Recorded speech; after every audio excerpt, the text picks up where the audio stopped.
سلام الله عليكم أعزائي تلاميذ سنة ثانية متوسط. أهلا وسهلا بكم معي في درس جديد. أعزائي زوار القناة الجدد، أهلا وسهلا بكم معي إخوتي في القناة. شرفتوني ونورتوني. ما تنسوش من فضلكم إخوتي دعم القناة بالضغط على زر الاشتراك وكذلك تفعيل الجرس، وكذلك من فضلكم الضغط على زر الجيم حتى يصلكم جديد الدروس إن شاء الله. اليوم تابعوا معي أعزائي صفحة رقم 120. راح نشوفوا مع بعض. Écris l'histoire d'un personnage légendaire que tu liras à tes camarades. يعني اكتب قصة لشخصية أسطورية والتي ستقرأها مع زملائك. La meilleure légende sera lue le jour du concours organisé par ton école. يعني والأسطورة الأحسن أو الأجمل ستقرأ في المسابقة التي تنظم من طرف المدرسة. Premièrement, je choisis avec mes camarades une personne légendaire. يعني أختار مع زملائي أسطورة أو شخصية أسطورية. يعني راح نخيروا شخص ما، يعني كنا نسمعوا عليه مثلا حكايات أو قصص. مثلا un homme يعني رجل، une femme امرأة، un garçon يعني طفل، une fille فتاة، un vieux شيخ، une vieille امرأة عجوز. Deuxièmement, chaque camarade apporte des informations sur la personne choisie. وكل واحد من التلاميذ أو من زملائك رايح يجيب معلومات أو يحضر معلومات حول الشخصية المختارة.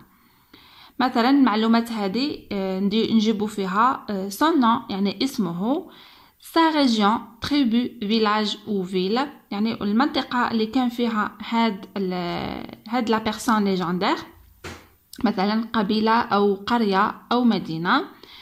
ce qu'il était يعني واش كان هو، اسكو c'était un bienfaiteur يعني واحد يدير الخير، أو un sage يعني إنسان حكيم.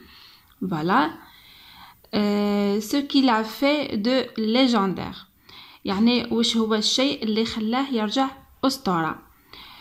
ce que la légende dit de cette personne يعني وش تقول الأسطورة على هاد الشخص. voilà. Troisièmement, avec mes camarades, nous écrivons un texte pour raconter l'histoire de la personne choisie. ومع زملائك نكتب النص الذي أو نص القصة الذي سنحكيه يعني حول الشخصية المختارة. هنا كيفاش نديرو لو تيتر تاع لا ليجند اللي راح نكتبوها، وراح نتبعوا هذا الأسلوب.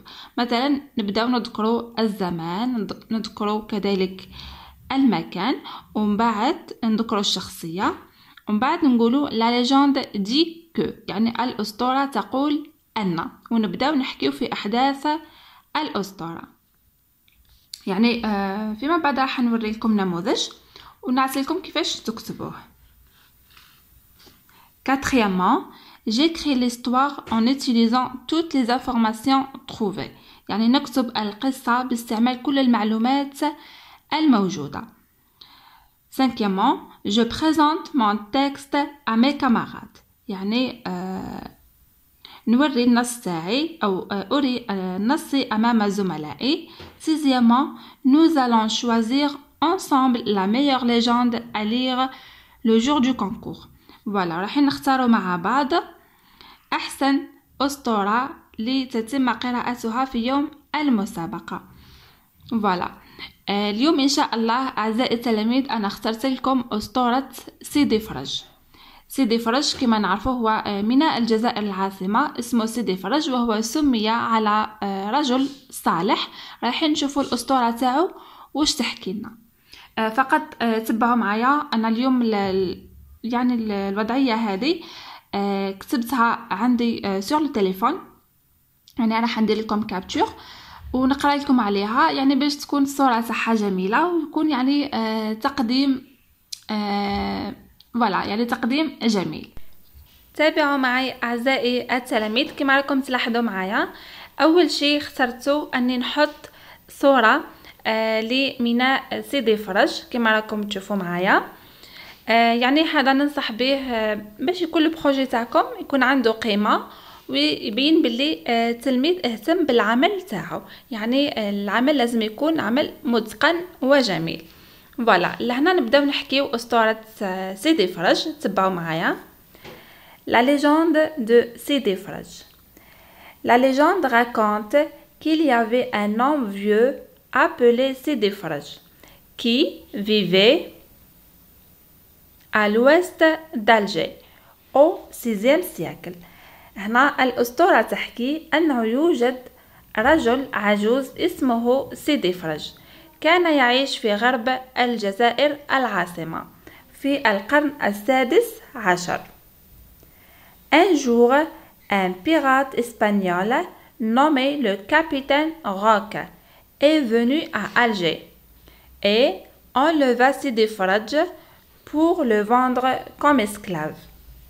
يعني في ذات يوم يعني كان هناك قرصان إسباني اسمه الكابيتان روك أتى إلى مدينة الجزائر العاصمة وأخذ سيدي فرج حتى يبيعه كعبد يعني في سوق العبيد. Après une nuit de navigation, le pirate remarqua que son navire n'a pas bougé de sa place. وبعد ليلة كاملة من العمل والحركة القرصان لاحظ أن قاربه النافير هو القارب لم يتحرك من مكانه. Il est resté bloqué dans le port وبقي يعني بلوكي في الميناء يعني ما قدرش يتحرك. هنا نواصل.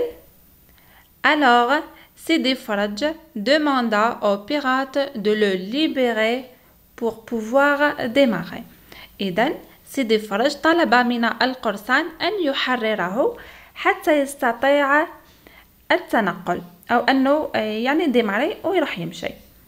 Mais malgré cela le navire n'avança point. ولكن بالرغم من أنه القرصان حرر سيدي فرج لكن le navire لم يتحرك من مكانه. La raison est que Sidi Fraj avait oublié ses babouches sur le navire. والسبب أنه سيدي فرج نسي حذاءه في القارب. لي بابوش هما هذوك يعني البليغات ولا كيما نقولوا احنا في الشرق البشماق اللي يلبسوه. Frappé par le pouvoir du Saint-Homme, le capitaine Roque demanda à Sidi Fraj de lui pardonner et de le garder auprès de lui. يعني وكان مصدوم من قوته من قوة أو يعني الرجل الحكيم. لو سان هذه معناتها هي في اللغة الفرنسية معناتها القديس، ولكن احنا في اللغة العربية تاعنا نقولوا الولي الصالح. الكابيتان روك طلب من سيدي فرج أن يسامحه وأن يبقى بجانبه. Enfin, le pirate prononça la shahada et s'est converti en islam.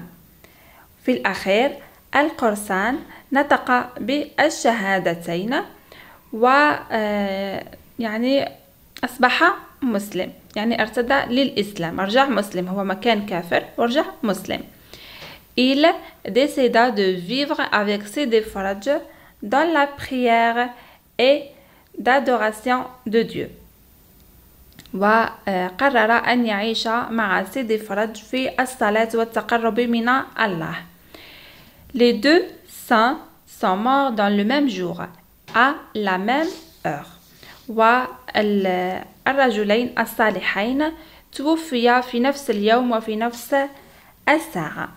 هذا فيما يخص أعزائي التلاميذ أسطورة سيدي فرج.